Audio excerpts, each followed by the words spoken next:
Hello students, welcome to A to Z Pariksha. तो आज के तुम्हारे संगे डब्ल्यूबीसीएस অপশনাল জুলজির একটা প্রিভিয়াস ইয়ার কোশ্চেন নিয়ে আলোচনা করব। আর সবথেকে ভালো ব্যাপার হলো আজকে আমি কিন্তু শুধু কোশ্চেন না, আজকে আমি যে নোটসগুলো ক্লাসে প্রোভাইড করি সেই একটা নোটস নিয়ে কিন্তু তোমাদের সঙ্গে আলোচনা করব, যাতে তোমরা জানতে পারো যে তোমরা ক্লাস যদি করো তাহলে কিরকম ধরনের নোটস তোমরা পেতে পারো। ঠিক আছে, আর একদম প্রিভিয়াস ইয়ার কোশ্চেন ধরে কিন্তু সলিউশন পেয়ে যাবে একদম 2000 সাল থেকে। তার মানে বুঝতে পারছো প্রায় 20 বছরের কোশ্চেন অ্যান্সারের সলিউশন কিন্তু তোমরা ক্লাসে পেয়ে যাবে। ক্লাস কিন্তু অলরেডি চলছে। যারা যারা ক্লাসে জয়েন হতে চাও, স্ক্রিনে যে নাম্বার দেখতে পাচ্ছ সেই নাম্বারে যোগাযোগ করে সমস্ত ডিটেলস জেনে নিয়ে কিন্তু জয়েন হয়ে যেতে পারো। তো দেরি না করে চলো শুরু করছি। আজকের যে প্রশ্ন প্রিভিয়াস ইয়ার কোশ্চেন, দেখো কি বলেছে। Compare thee aortic arches. Aortic arches উপর অলরেডি আমি একটা ভিডিও আপলোড করেছি, basic plan of aortic arches. যারা দেখোনি তারা দেখে নিও। অ্যাওরটিক আর্চ সম্বন্ধে কোনো রকম কোনো ডাউটস থাকলে যদি ওই ভিডিওটা দেখো, আর কোনো টেনশন করতে হবে না, সমস্ত ডাউটস একদম ক্লিয়ার হয়ে যাবে। মানে মনে রাখা, পড়ে মনে থাকছে না, এরকম কোনো সমস্যাই কিন্তু আর তোমাদের থাকবে না। ঠিক আছে, compare the aortic arches between urodile and mammals। Question marks ছিল 4, 2021 সালের একটা কোশ্চেন aortic arch থেকে কিন্তু এসেছে। ঠিক আছে, তো দেখো এরকম ধরনের কিন্তু তোমরা নোটস পেয়ে যাও। মেইন জায়গায় এরকম ভাবে একদম হাইলাইট করা থাকে, প্লাস তার সাথে দেখো ছবিও কিন্তু তোমরা পেয়ে যাও। তো চলো এই কোশ্চেনটার অ্যান্সার দেখে নিই। ক্লাসটা দেখো, যদি ভালো লাগে লাইক করে দিও। যারা নতুন আছো অবশ্যই চ্যানেলটাকে সাবস্ক্রাইব করে নিও আরো নতুন নতুন ভিডিওর আপডেটস পাওয়ার জন্য। দেখো বলেছে ইন ইউরোডিল। ইউরোডিলে কি হচ্ছে, with the introduction of lungs as the main respiratory organs and the diminishing importance of, মানে গুরুত্ব কমে যাচ্ছে। কার গুরুত্ব কমে যাচ্ছে? ইম্পর্টেন্স অফ গিলস, যেটা এমব্রায়োনিক স্টেজে থাকছে। গিলসের গুরুত্ব আস্তে আস্তে কমে যাচ্ছে এবং মেইন রেসপিরেটরি অর্গান কি হয়ে যাচ্ছে? লাংস হয়ে যাচ্ছে। The aortic arches of amphibians show a modification. এবার যখনই কি হলো, রেসপিরেটরি অর্গানটা মডিফাই হয়ে গেল, আগে গিল ছিল এখন সেটা লাংসের দিকে আস্তে আস্তে কনভার্ট হয়ে যাচ্ছে। এমব্রায়োনিক স্টেজে যেটা ছিল সেটা আর থাকছে না। তার সাথে সাথে কি হচ্ছে, তখন কিন্তু অ্যাওরটিক আর্চ যেটা আর কি, অ্যাওরটিক আর্চেরও কিন্তু মডিফিকেশন হচ্ছে। সাপোজ দেখো তোমার বাড়িতে ধরো জল পাম্প করে জল তোলো তোমরা, ওপরে বাড়ির ছাদের উপরে ট্যাঙ্কি থাকে, সেখানে গিয়ে জলটা জমা হয়, তাই তো? এবারে তোমার ধরো বাড়ির তুমি পজিশন চেঞ্জ করে দিলে। ঠিক আছে, বাড়িতে ধরো কিছু মডিফিকেশন করলে, হ্যাঁ, যেখানে বাথরুম থাকা সেখানে বাথরুম থাকলো না, যেখানে কিচেন থাকা সেখানে কিচেন থাকলো না। ঠিক আছে, জলের ট্যাঙ্কি এই পাশে ছিল, হয়ে গেল ছাদের ওই পাশটাতে। এবার তুমি যদি মনে করো এই মডিফিকেশনগুলো করো, তাহলে যে ব্রাঞ্চগুলো মানে যে পাইপগুলো বেরিয়ে গিয়ে জলের ট্যাঙ্কিতে যাচ্ছিল, ধরো জলের ট্যাঙ্কিটা রেসপিরেটরি অর্গান, ঠিক আছে, জলের ট্যাঙ্কিতে যে পাইপগুলো যাচ্ছিল, পাম্পটা ধরো হার্ট পাম্প করছে, জলগুলো পাইপ দিয়ে বেরিয়ে জলের ট্যাঙ্কিতে যাচ্ছে। এবার জলের ট্যাঙ্কির পজিশন যখন তুমি চেঞ্জ করে দিলে, তখন কি হলো, তখন কিন্তু পাইপগুলো যেই রাস্তা দিয়ে যাচ্ছিল সেই রাস্তা দিয়ে আর গেল না। ধরো 3টে পাইপ, এরকম একটা পাইপ বেরিয়ে 3টে পাইপ হয়ে গেছে, এখন যেখানে গেছে খুব ইজিলি জল যাবে, 2টো পাইপেই হয়ে যাবে। তো তোমাকে কিন্তু তখন পাইপের সেটআপও চেঞ্জ করতে হবে। পাইপের সেটআপ কি হলো, তখন অন্যরকম হয়ে গেল, দিয়ে নতুন জায়গা যেটা সেখানে গিয়ে জলটা জমা হলো। সেম ব্যাপার কিন্তু এই অ্যাওরটিক আর্চের ক্ষেত্রেও ঘটে। যখন এমব্রায়োনিক স্টেজে থাকে তখন 6টা অ্যাওরটিক আর্চ থাকে প্রত্যেকটা ভার্টিব্রেটসের ক্ষেত্রে। এবার যখনই সেটা গিল থেকে লাংসে কনভার্ট হয়ে গেল, তখন কি হলো যে না, এখন আর অতগুলোর দরকার নেই।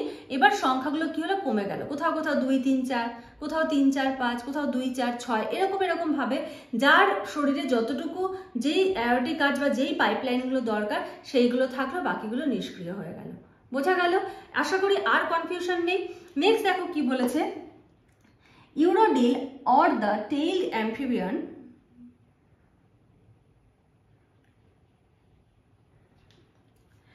Urodale or the tailed amphibian live in the water and retain external gills permanently in addition to lungs। ঠিক আছে, যারা ওয়াটারে থাকছে তারা কিন্তু লাংসের সাথে সাথে কিন্তু তাদের গিলসটাও কিন্তু থাকছে। এবারে দেখো কি কি চেঞ্জেস হচ্ছে। 4 pairs of aortic arches 3 to 6, ঠিক আছে, 4 পেয়ার, এক একটাতে দুটো করে থাকে, এই পাশে একটা এই পাশে একটা, যেটা গিয়ে ডরসাল ল্যাটারাল আর্টারিতে মিশেছে, তাই তো? অলরেডি আমি দেখবে ছবি দেখিয়ে খুব সুন্দর করে আমি বুঝিয়ে দিয়েছি, একদম কালার করে করে, যাতে কোনো ভুল না হয়। অবশ্যই কিন্তু ভিডিওটা দেখে নিও, ঠিক আছে? কদিন আগেই আপলোড করেছি, ভিডিওটা দেখে নিও, তাহলে এটা বুঝতে আর অনেক অনেক ইজি হবে। 4 pairs of aortic arches আর ফাংশনাল যেখানে 6 পেয়ার ছিল সেটা হয়ে গেল 4 পেয়ার, 1 আর 2 বাদ হয়ে গেল, কি থাকলো 3 4 5 6, ঠিক আছে? 5 পেয়ার ইজ মানে 5th পেয়ার যেটা আর কি, নাম্বার 5 আর কি, is present in reduced state. 5th যেটা সেটা কি রিডিউসড স্টেট, মানে নর্মাল যেরকম থাকা সেটা না, রিডিউসড স্টেটে রয়েছে, বাট অ্যাবসেন্ট ইন সিডেন অ্যান্ড অ্যাম্ফিউমা। কিছু কিছু প্রাণীর ক্ষেত্রে সেটা কি হয়ে গেল, অ্যাবসেন্ট হয়ে গেল। Thus, tailed amphibians show transition from 4 to 3 pair of aortic arches, মানে যে সমস্ত অ্যাম্ফিবিয়ানের টেল রয়েছে লেজ যুক্ত তাদের ক্ষেত্রে কি 4 থেকে 3 জোড়া অ্যাওরটিক আর্চেস দেখা গেল। এবার দেখো কি বলেছে, third pair form the carotid artery. এই জিনিসগুলো খুব মাথায় রাখতে হবে। 3 নম্বর যে অ্যাওরটিক আর্টারি সেটা কি ফর্ম করছে, carotid artery, and the 4th pair form the systemic arches বা সিস্টেমিক আর্টারি। তাহলে 3 নম্বর যেটা সেটা করছে ক্যারোটিড আর্টারি, 4 নম্বর যেটা সেটা করছে systemic artery. The radix or lateral dorsal aorta, দেখবে র্যাডিক্সও আমি আগের ছবিতে মার্ক করে দিয়েছি, between 3rd and 4th arches may persist as a vascular connection called ducts of caroticus। দেখো এখানে ছবিটা দেখো, এই যে কোথায় গেল, এই যে ডাক্টাস ক্যারোটিকাস, ঠিক আছে? ডাক্টাস ক্যারোটিকাস, এখানে ইন্টারনাল ক্যারোটিড, এক্সটার্নাল ক্যারোটিড, এখানে 3 4 5 6, 5টা দেখো রিডিউসড স্টেট, এজন্য ডটেড লাইন দিয়ে দেখানো হয়েছে 5টাকে, ঠিক আছে?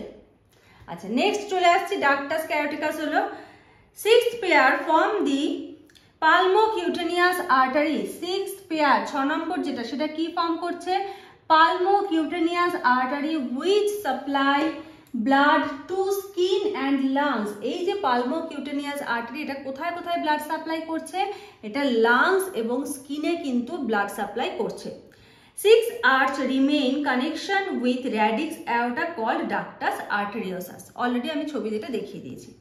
তাহলে ইউরোডিল যদি এক্সামে আসে তোমাকে ঠিক এই কটা পয়েন্ট লিখলেই কিন্তু তুমি নাম্বার পেয়ে যাবে। আর যেভাবে আমি দেখিয়েছি এইভাবে লিখে যদি ছবি দিয়ে আসতে পারো, তোমার মার্কস কেউ কাটবে না, আউট অফ 4 তুমি 4ই পাবে, ঠিক আছে? আর কারোর যদি কোনো রকম ডাউটস থাকে অবশ্যই কমেন্ট সেকশনে জানিও। ক্লাস সংক্রান্ত কোনো কিছু জানার থাকলে অবশ্যই হোয়াটসঅ্যাপ করো বা কলও করতে পারো, তোমাদের যেটা সুবিধা হয়, ঠিক আছে? তোমরা সমস্ত ডিটেলস কিন্তু সেভাবে নিয়ে নিতে পারো। নোটস কিন্তু ঠিক এরকম ফরম্যাটে পাবে। আবারও বলছি, আপ টু প্রায় 20 বছরের plus, 20 years plus previous year কোশ্চেনের কিন্তু সলিউশন আমি তোমাদেরকে করিয়ে দেব। বাড়িতে বই খুঁজতে হবে না, বাড়িতে প্রশ্ন তৈরি করতে হবে না, সমস্ত জিনিস আমি তৈরি করে দেবো। তোমাদের কাজ হবে শুধু পড়া আর লেখা, ঠিক আছে? শুধু এটুকু করবে, বাকি টাইমটা যেটা তোমরা নোট বানাতে সময় নষ্ট করতে, সেই টাইমটা অন্য পড়াগুলো পড়ো, অন্য ডেসক্রিপটিভগুলো লেখো, ওতে কিন্তু তোমাদের প্রিপারেশন অনেকটা বুস্ট হবে।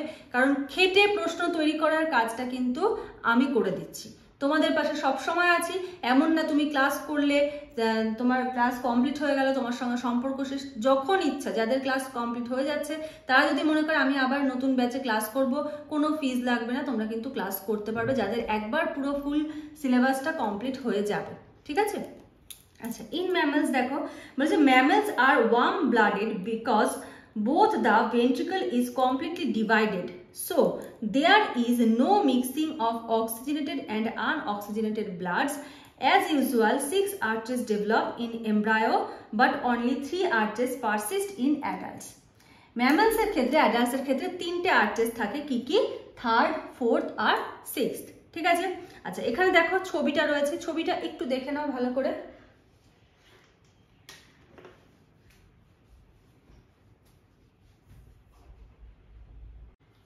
তো দেখো এই ছবিটা কিন্তু তোমাদের এক্সামের জন্য আঁকতে হবে, ঠিক আছে? এই ছবিটা কিন্তু অবশ্যই আঁকতে হবে, এই পার্ট এই পার্ট এই পার্ট, 3টে পার্টই কিন্তু দিতে হবে।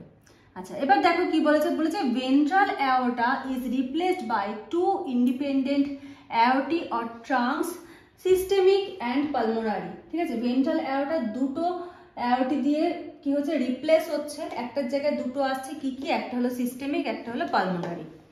Arc 4 is represented by single systemic aorta. Arch 4 represent হচ্ছে কি দিয়ে? Single systemic aorta left in mammals emerging from the left ventricle and carrying oxygenated blood, uniting with the radix aorta of its side in front, it forms the dorsal aorta. ঠিক আছে, তাহলে number 4 এটা কি করছে? Number 4 এর কাজ, এটা represent করছে কি? Single systemic aorta left in mammal. Left in mammal কেন বলেছে? ম্যামেলদের ক্ষেত্রে তোমরা যখন দেখবে, বইও দেখবে বার্ড আর ম্যামেলস দুটো একসাথে প্রায় থাকে। তো রাইটে থাকে, যখন রাইটে হচ্ছে সেটা বার্ডসের ক্ষেত্রে হচ্ছে। এখানে যেহেতু ম্যামেলস উল্লেখ করে দিয়েছে, তো আমাদের কিন্তু লেফট কথাটা কিন্তু উল্লেখ করতে হবে। খুব ভাইটাল কিন্তু এই টাইমটা, মানে টার্মটা। ঠিক আছে, যদি বলো যে না শুধু দেখা যায়, এটা বললে হবে না, কোন সাইডে দেখা যায়, রাইট সাইড না লেফট সাইড, এটা কিন্তু উল্লেখ করতে হবে। আচ্ছা, emerging from left ventricle. Left ventricle মানে কি? বাম নিলয় থেকে এটা বেরিয়ে যাচ্ছে, ক্যারিং করছে অক্সিজেনেটেড ব্লাড। এটা আমরা প্রত্যেকেই জানি, হিউম্যানদের ক্ষেত্রে বাম নিলয় থেকে মহাধমনী নির্গত হচ্ছে, যেটা অক্সিজেনেটেড ব্লাডটাকে নিয়ে সমস্ত শরীরে পৌঁছে দিচ্ছে। আচ্ছা, uniting with the radix aorta. Radix aorta যেটা ডরসাল ল্যাটারাল অ্যাওর্টা, তার সঙ্গে ইউনাইট হচ্ছে, একত্রিত হচ্ছে, ওটার সঙ্গে যুক্ত হয়ে এটা কি করছে? ফর্ম করছে কি? ডরসাল অ্যাওর্টা কিন্তু এটা ফর্ম করছে। নেক্সট দেখো, the only remaining part of others lost systemic arc is represented by subclavian artery on right side. ঠিক আছে, আরেকটা যে রিমেইনিং পার্ট রয়েছে of the other lost systemic arcs, আরেকটা যে রিমেইনিং পার্ট রয়েছে সেটা কি? subclavian artery on the right side of mammals. Third arches become carotid artery. এই পয়েন্টটা যদি তোমরা না লিখবে মনে করো, নাও লিখতে পারো, খুব একটা ইম্পর্টেন্ট না, কিন্তু এই পয়েন্টটা লিখতেই হবে। বলছে কি third arches become carotid artery. 3 নম্বর যে আর্চেসটা সেটা কি হয়ে যাচ্ছে? ক্যারোটিড আর্টারি হয়ে যাচ্ছে, which arise from systemic aorta। এটা কোথা থেকে উৎপন্ন হচ্ছে? সিস্টেমিক অ্যাওর্টা থেকে এটা উৎপন্ন হচ্ছে। সিক্সথ আর্চ দেখো, sixth arch gives rise to pulmonary artery। 6 নম্বর যেটা রয়েছে সেটা কোথায় কি হচ্ছে? পালমোনারি আর্টারি হচ্ছে, which join single pulmonary trunk। এটা কি করছে? জয়েন হচ্ছে কার সঙ্গে? Single pulmonary trunk, taking deoxygenated blood. Pulmonary আর্টারির ফুসফুসীয় ধমনী, ডিঅক্সিজেনেটেড ব্লাড না, এটা আমরা প্রত্যেকে জানি। Deoxygenated blood from right ventricle, ডান নিলয়, টু দ্য লাংস। ম্যামেলসটা লিখতে আশা করি অসুবিধা হবে না, শুধু ঘটনাটা কোন আর্চ থেকে হচ্ছে সেটা শুধু মনে রাখতে হবে। ফুসফুসীয় ধমনীর কাজটা হচ্ছে 6 নম্বর আর্চ থেকে। নেক্সট দেখো, ক্যারোটিড আর্টারির কাজ হচ্ছে 3 নম্বর আর্চ থেকে। এই জিনিসগুলো শুধু একটু মাথায় রাখলেই কিন্তু হয়ে যাবে। আবার এখানে দেখো, যেটা মহাধমনীর কাজ হচ্ছে হলো 4 নম্বর আর্চ থেকে। এই 3টে পয়েন্ট মাথায় রাখলে তোমরা কিন্তু অনায়াসে ম্যামেলসেরটা লিখে আসতে পারবে। তো আশা করি বুঝতে পেরেছো। যদি কোথাও কোনো রকম অসুবিধা হয় অবশ্যই কিন্তু কমেন্ট সেকশনে জানিও। কোনো টপিকের ওপর ক্লাস প্রয়োজন হলে সেটাও কমেন্ট সেকশনে জানিও। আজকের মতো ক্লাসটা এখানেই শেষ করছি। নেক্সট ভিডিওতে আবার তোমাদের সঙ্গে কথা হবে, দেখা হবে। আজকের মতো এইটুকুই। Thank you.